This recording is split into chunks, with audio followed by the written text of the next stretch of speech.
Hello, listeners. Thank you for joining me on 21st Century Native Leaders. My name is Peter Deswood III. I hope you enjoy this podcast episode. Please comment and share this so other people can hear the experiences of my guest today. Thank you and enjoy. Hello, listeners. Thank you for joining me on 21st Century Native Leaders. My name is Peter Deswood III, and I am here with Ryan Benally. Ryan was recently appointed to serve on the Bears Ears Committee. Is that correct, Ryan? The Bears Ears National Monument Advisory Committee. That's awesome. So, Ryan, tell me a little bit about yourself, your tribal affiliation, where you come from, your clans. Okay. Ryan Benally in Ishke. Although Twadlini Nishla, Kiani, Prashchi, Kachini Jashiche, Ajche, Dashinala. And my father is Ray Benally Jr., my mother is Rebecca Benally, and I'm from Montezuma Creek, Utah. That's awesome. We have two of the same clans. Twohiglinis are Mainalis, and I'm Tachini. So I think your Chays are Tachini? Or was it Kinlachini? Kachini. Yeah. So I guess I'm your Chay. Relations. Nice. So, talk to me a little bit about your education. How did you get to the position to get appointed to the advisory?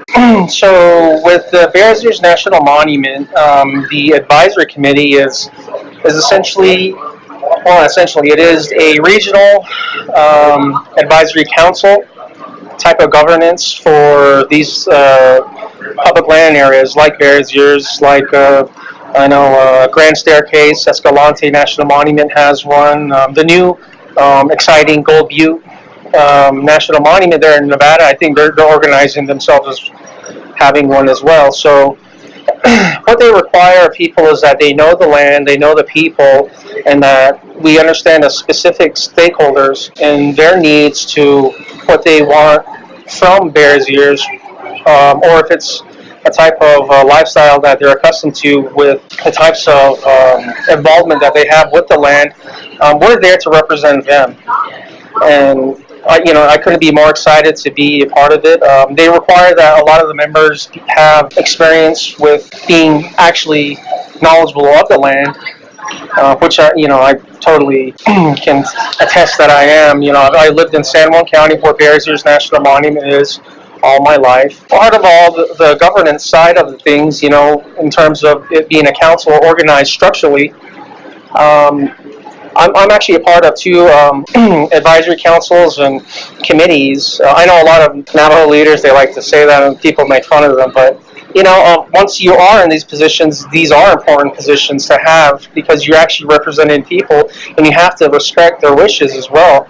And so the other ones is the San Juan County Economic Development Advisory Committee, as well as the Utah Navajo Trust Fund Dine Advisory Committee as well. So I have, a little bit of background and, learning about certain issues that come up on these agendas, as well as my own educational background, which is I'm actually a college graduate from here. We're here in Albuquerque, and I actually graduated from the University of New Mexico, so, pretty excited coming here today, sitting here with you.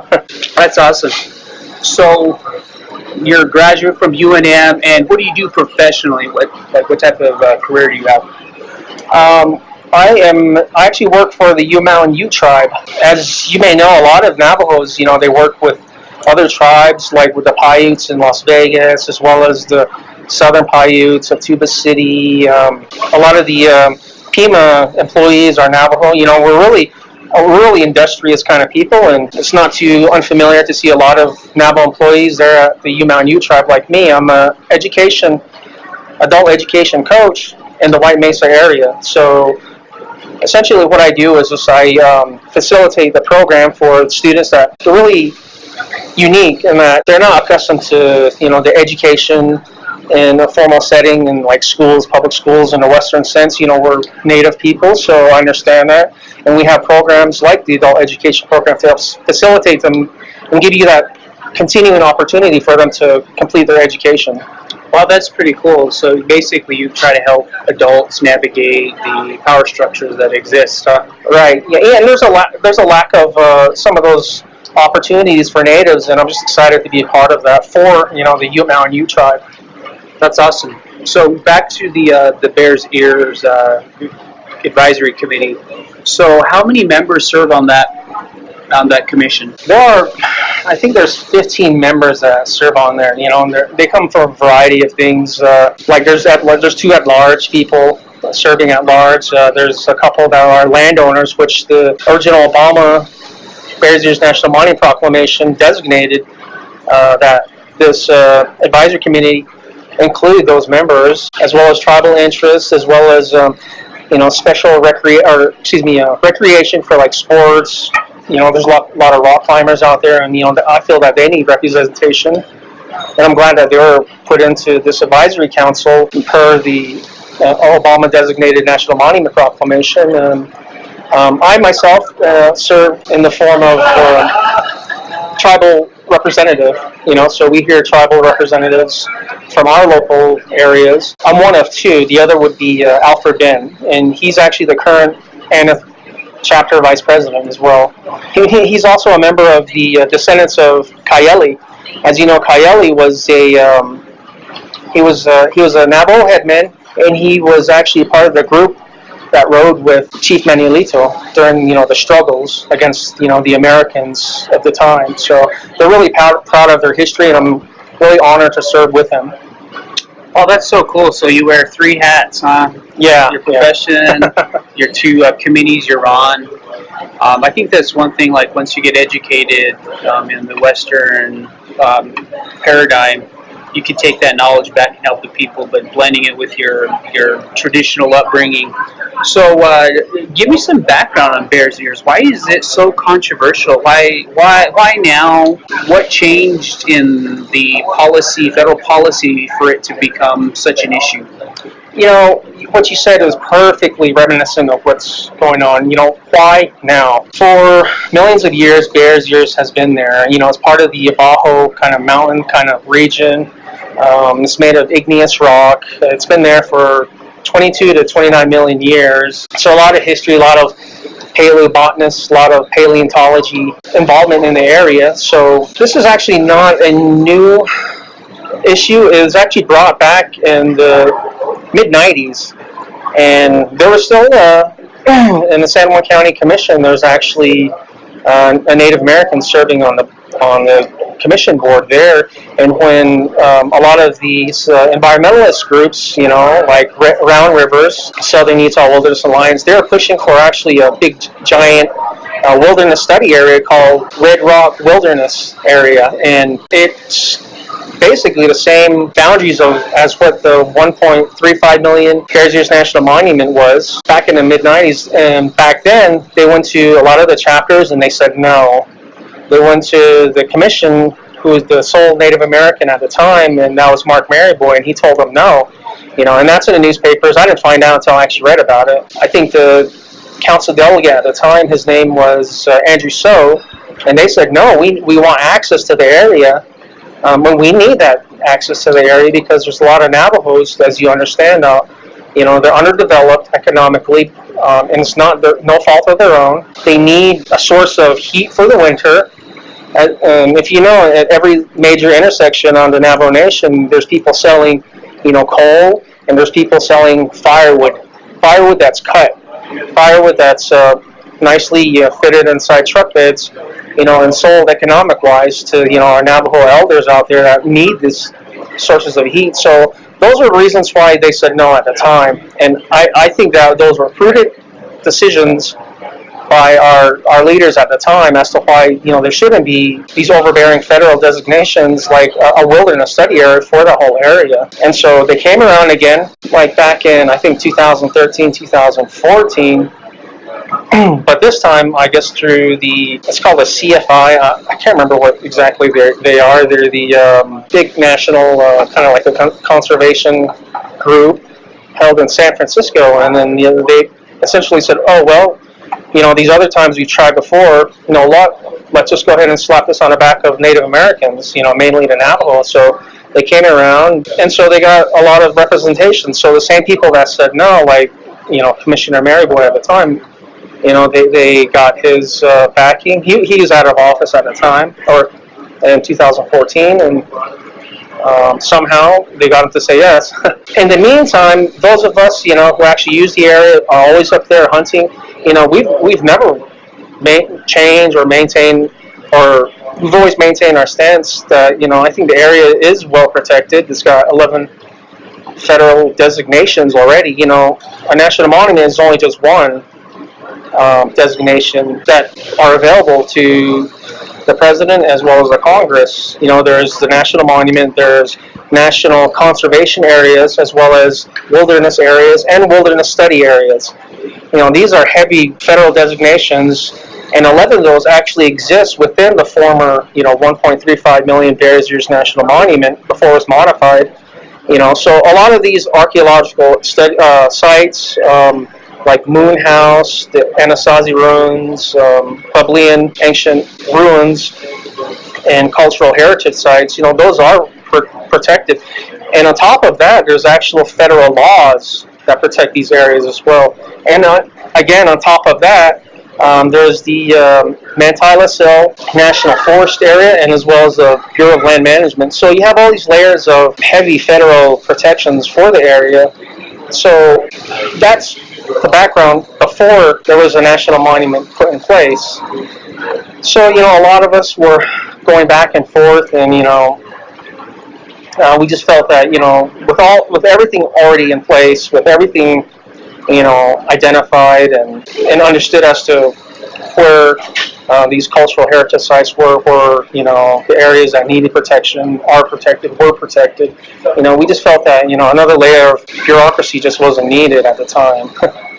Wow, I see that. So, are there vital resources on Bears Ear National Monument? Is there uranium? Is there coal? Or I actually looked through, and I did. Seriously, there's, like I said, and the fantastic part is that the U.S. Geological Service actually has these forms for each and every one of the wilderness study areas, and it details what's inside these areas. There's a little bit of vanadium, but as uranium, the economy for that here in the U.S., it's in a slump. We purchase nearly all of our uranium, and the reason for that is there's really no economy for that here in the U.S., as well as the uranium that we do have here in the States is, it's, I believe they call it low grade. Mm-hmm. So there's really not that threat of uranium mining in the Bears Ears area. It's just, you do have a uranium mill there, but that was just one of the many that were in the area. There was one in Monument Valley, there was one in Mexican Hat, Shiprock, Tuba City, there used to be one in Moab. Those are all closed down, so I guess the one surviving one would be the one in White Mesa. But as far as uranium, through those geological studies, they're just, what I saw and what a lot of people have reported is that there just really isn't any of those hotspots to mine that stuff out. So a lot of the resources are on the surface then, like you were saying, like wood people have gone there for hundreds of years as a source to heat their house. Is that correct? Their hogan? And they still do, Okay. And we hold that sacred. I mean, to me, that's a cultural, traditional practice that we still have today, as Navajos, to out and gather wood, and we understand, a lot of the juniper and ponderosa, the areas can recover rather quickly, through the Utah DNR studies. They show pictures before and after, and I don't think us gathering and chopping wood and cutting trees, as little as it may be, aren't particularly a threat to the area. And keep in mind, listeners, so some of the listeners aren't necessarily from the reservation, but keep in mind, like, whenever hauling wood, you go for the dead wood, correct? You don't go for wood that's still green and standing. You try to go for wood that's dead because it burns better. But the healthy dead wood. Yeah, absolutely. Not rotted. Yeah, I've been out there. The ones that are rotted, you pick it up, slide as a feather, and it doesn't burn well. But I think it's probably one of the more dignified ways of getting there. And if you need to, if it's absolutely necessary, you can chop down wood. But these kind of trees, they're not necessarily healthy, but they're still good for firewood. Right. So that's awesome. So is the Bears Ears Monument on the Navajo reservation? No, none of it is. Okay. Even when it was at its largest, the 1.35 million, none of it was encompassed. None of it overlapped on the Navajo Nation. It was all federal land. That's within the BLM and the U.S. Forestry Service districts. So does it touch the northern Navajo Nation? No, no, it So doesn't. then the Navajo Nation ends up over near Montezuma. Yeah, And then how far north would someone have to go to reach Bears Ears? you'd actually have to go to drive on Highway 191. You drive past where I work, White Mesa, and then you go all the way to just south of Landing, and there's actually a left-hand turn on the highway. The highway name escapes me, and then you drive about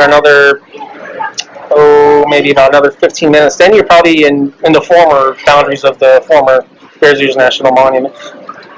So, talk to me a little bit about this one. Why was this such a political issue? Like, I remember Trump and senators and congressional delegates from Utah. They were having a big issue of it. What was? Give me some of that info. Well, at the local level, what we saw was just it was. How do I put this? It was. We know that there was elements from that pushed it were outside groups like Southern Utah Wilderness Alliance, Grand Canyon Trust. They have, I respect them in their own right and what they do for the land and the area, but I think they just simply overlook those of us at the local level when, we understand the area. I mean, a lot of what they're saying is it needs to be protected because it's pristine. Well, why is it pristine, the whole area of Bears Ears? Well, it's pristine because us, as local people, Native Americans, and some of the ranchers and landowners out there, we've kept it that way. It's dear to us. It's a place of reverence, spiritual, if you might say, and we just felt that it didn't deserve, the government coming in. And as you know, Native Americans have this deep mistrust of federal government with the BIA and, boarding schools. If you look in some of the treaties, they define us as wards of the federal government. So, we have all, these issues with paternalistic issues, against the federal government. Why would we need more federal bureaucracy in those areas? And so we felt as locals that, there's areas that probably do need protecting, but not the entire 1.35 million. So who did we look to? All we had at the time were, these people from Utah State, at the time the former, San Juan County Commission as our representatives. Some of them are still our representatives, so that's who we talk to. As it is that these lands are off the Navajo reservation. So that's who we talked to, and so they took it upon us. Now, with the other groups that were, trying to push, this federal designation of a monument, they, for some reason, anything or any opposing viewpoint to them is a slap in the face. And so, they came at us with all their might, with all their money, their, political campaigns, their ad campaigns, and they basically demonized us, and for some reason that became, a conflict. So, and at the end of the day, we're still there. We all agree that the area should be protected. We all agree that the area is definitely, an awesome place. It's just that, the conflict was that we simply disagreed on how it should be protected and how it should be managed. Wow. So then you talked a little bit about that. You said that there was some spiritual significance. Yes. Talk with me about that. Is that a place where Navajos or Utes or Paiutes used to go and perform spiritual events? They still do. Okay. A lot of the elders, particularly, her name is Betty Jones, and she's in her late 80s, early 90s. I looked for her for spiritual guidance. I looked for her because she's actually one of the last remaining surviving Navajo people who are actually members of government relocation. She was originally from the Glen Canyon area. As you know, there's a like pals there right now. But before that, she was raised in the area. Her sheep camp for summer was in Bears Ears, and then her winter sheep camp was down in Mexican Hat. So, they had this whole area that they used, and she would just tell me that for her, the area means, life. It means something where, creation began for her. Within the 4 sacred mountains, the head of the sacred mountains, as we know, is Navajo Mountain. But within those areas, the female river, I think, is the San Juan River, and then the male river is the Colorado River. And in between there is the Bears Ears Buttes. So these areas are really sacred to us, to her. And so using these areas and understanding that and knowing my place in the world, within Bears Ears and its area around it, and spending my time all my life, it's just, you kind of just have this connection with the land and the area, and you kind of know how it feels to be there when your ancestors were there as well, and why they chose that place. A lot of the area was where Navajos went during the long walk, during the Vuelta.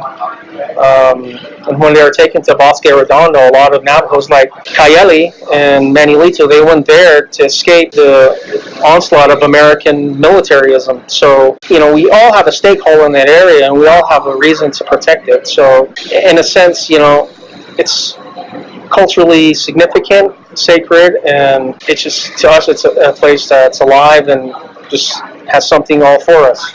Wow. So just in a nutshell then, so the outside stakeholders bypass input from the local stakeholders to open the land up for public use. Is that correct? Well, I mean, it is federal land already. It's all our land. As they keep reminding us, particularly people from Vermont and New York, that, well, that's my land too because I pay taxes. Well, I feel that's Native American land first, and that we should have, the first say-so to the land. So a lot of them are part of these groups, they mean well, the environmentalist groups, but just the way that they want to achieve their goals, they slander, they tell lies, and and this is only just my own experience with it.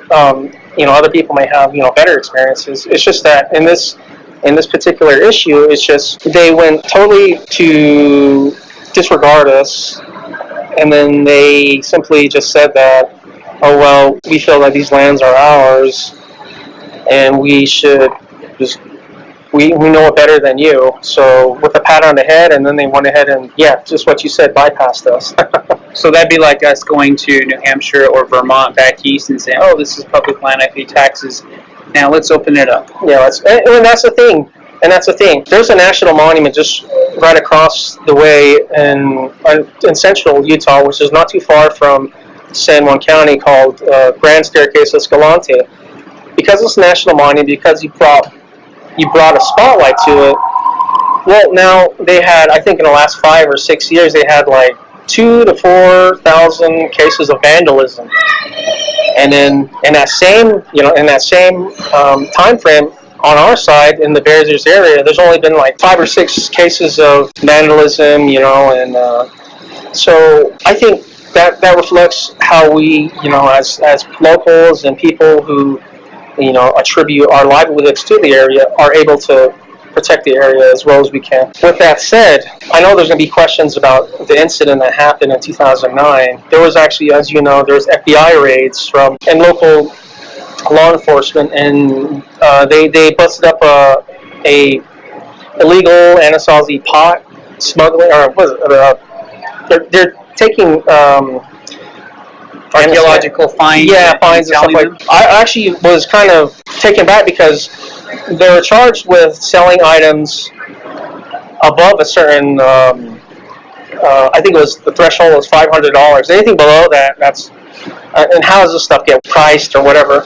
How do you even know that? So there's just, I guess, this little economy, and I think a lot of the people that were busted, they were prosecuted under one of the protection laws that are in place, and that's through NAGPRA, the National or Native American Archaeological, and I think it was a Graves Act or something like that.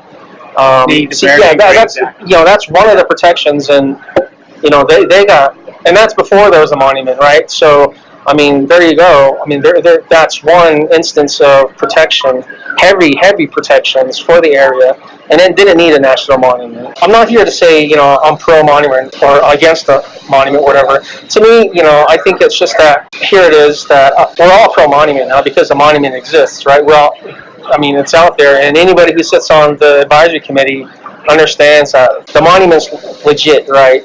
And so as it stands right now, I think it's the 2 units, Sheshjaw and Indian Creek. So we're there to make sure that local voices get heard in the right way. That's awesome. That's important. Having a seat at the table is an important component as Indians get more, natives get in more educated. Yeah. That's awesome. So what has been the biggest challenge that you can think of? Well, the biggest, I think, would be to just make sure that we stay relevant, that our voices don't die out as Native people for the area, and that we get the word out to neighboring tribes and neighboring Navajos that aren't really aware of the area, that, hey, look, there's areas like this, come out, come enjoy it. I mean, it's drop dead gorgeous out there. And one of the biggest challenges, like it said, is also just knowing that whatever new struggles come, in the future, that will people still be, active, and will they be involved as much as they are in terms of, Native Americans? When they had a Forestry Service plan, or U.S. Forestry Service, when they had a 4-year management plan for the Manti-La-Cell area, which includes Bears Ears, I didn't see one, tribal council delegate or Navajo council delegate. I didn't see any of the chapter officials there pushing, our tribal interests on the U.S. Forestry Service side. I think we need a lot more of that for our people, especially Navajo. Yeah. So who's your council delegate up there right now? Is it Charlene So or? Yeah, my council delegate would be Charlene So, and then before that was Davis Filter. Oh, Davis Filter. Yeah, I like Davis. Actually, I like Charlene too. So yeah. do you communicate a lot with? Did you communicate a lot with Davis, and you communicate a lot with Charlene? Not so much Davis. I haven't really got around to really sitting down with Charlene. I know with Davis, he was actually pushing for the monument, so we tried as a council delegate, trying to get his attention, his ear. He just wouldn't hear it. Oh yeah. Yeah, but for hopefully, with the new council delegate in there, she said she's on the whole issue. She's neutral. I'm not sure what that means. I mean, I think we're all pro Bears Ears. You got to put a stake somewhere, right? And say this is where I'm at. I agree. I think you need to land somewhere on an issue and state your point instead of playing the middle, right? I think that instead of playing safe, playing this politics safe. So, is there anything else you would like to share about the Bears Ears cause or anything else? Well, I just want to say that I'm available to anybody who's out there that wants to discuss it. Alfred Ben is my other compadre on there on the advisory council. I'd just like to add that with these advisory councils, I mean, as I understand it, there's no problem with 15 members, 2 tribal, and then the rest, what they may be. There's no, in the way it's structured, there's no problem with it when Obama designated. But now there seems to be a problem now, so I don't understand that part. Nothing's changed in the sense of how the council is formed, but I'd just like to add that we're there for the land. We're there to make sure it gets protected. I remember Congressman Curtis tried pushing a congressional bill called Sheshjaw National Monument Management Board or something like that, and it encompassed that there be no new development, no energy development with the original boundaries of Bears Ears, and that I did agree with, and I did help advocate for that. Unfortunately, it didn't get through Congress, but just that alone should let people understand that we're not there to destroy the land. We're there to actually speak for the people and let them know that we're their voice. Wow, that really contradicts the story that was painted on social media and through the media about the whole issue. I remember hearing a lot of articles or reading articles saying that it was about resources and oil extraction and subsurface rights and things of that nature. Yeah, I know that there's a lot of mineral extractions talk. But like I said, I mean, there's very little uranium in those areas. That's worth mining out in vast amounts of, I don't know, what do you call it, development, like Peabody Fold. You're not going to see that in the Bears Ears area.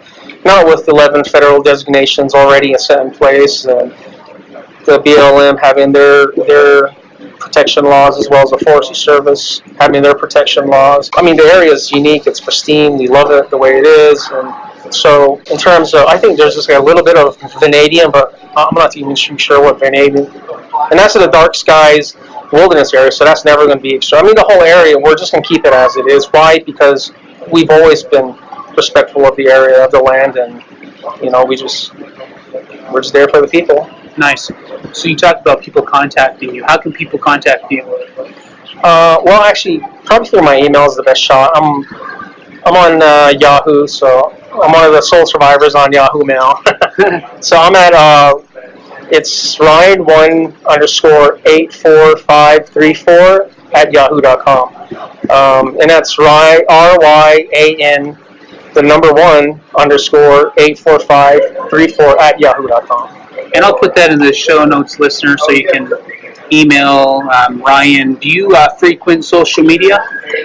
Well, as much as I can. The job I have is pretty busy, working, with, our fellow tribal brothers, with the Ute Mountain Ute. So I'll get to it as best as I can.